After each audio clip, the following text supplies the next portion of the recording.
Hello everyone. Today we are going to learn about fission.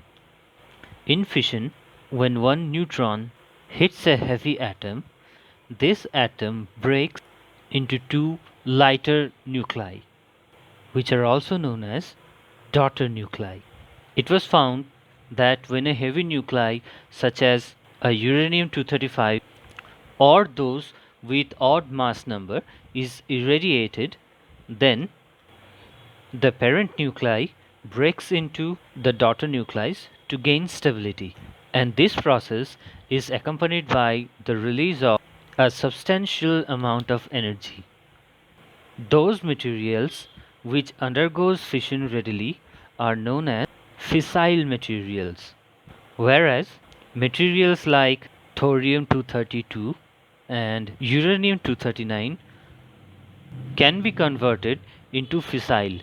These are known as fertile materials.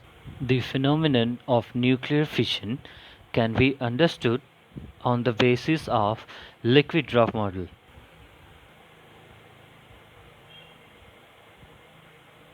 Since a nucleus is analogous to a drop of liquid, we assume this so that we can understand why the minimizing of the surface tension works on the liquid just like on the nucleus. Although on a very large nuclei, a spherical shape need not to be necessarily stable. But when one nucleus is in spherical shape and there is some external disturbance, this creates a surface wave and can lead to a change of the shape of liquid drop, and this results in deviation from the spherical shape. Due to this disturbance, the liquid drop can elongate, and if this deformation is sufficiently large, the Coulomb repulsion between the elongated portions of the drop can produce two lobe-like structures, and this can completely split or fission of the initial nuclear drop into two separate droplets, causing the fission to occur, which might then become spherical to gain stability. So, there is a competition between the restoring force, the stabilizing force, and the deformation driving force. It is necessary to remember that we need to provide the drop with certain excess energy, which is known as the critical energy, to overcome this restoring force. So basically, when the incident neutron gets captured into the heavy target nucleus, we have a compound nucleus, and this is usually in an excited state, and this results in setting up the competition between the restoring force and the destabilizing force.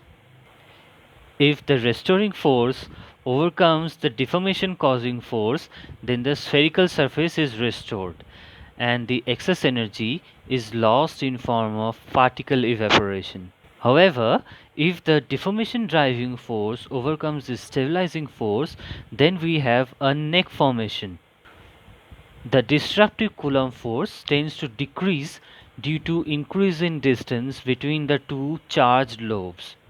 At the same time, the increase in surface area causes increase in the surface energy, and an interplay between these two governs the fission. Because when the surface energy would increase as a function of the deformation, the Coulomb energy would decrease because there's an increase in the separation between the fragments. So graphically, it would look like, therefore, the separation on x-axis and the potential on y-axis. From a certain value, the surface energy would increase to the point where we have the maximum instability, and at the same time the Coulomb repulsion will keep going down because there is a distance of separation increasing. So the graph looks like this, and this point is known as the scissor point. Scissors point. This being the potential when the two particles are attached, and this being when the particles are infinitely apart. This gives the schematic representation of the fission barrier as a function of distance between the two fission fragments. Thank you. Please like, share, and subscribe.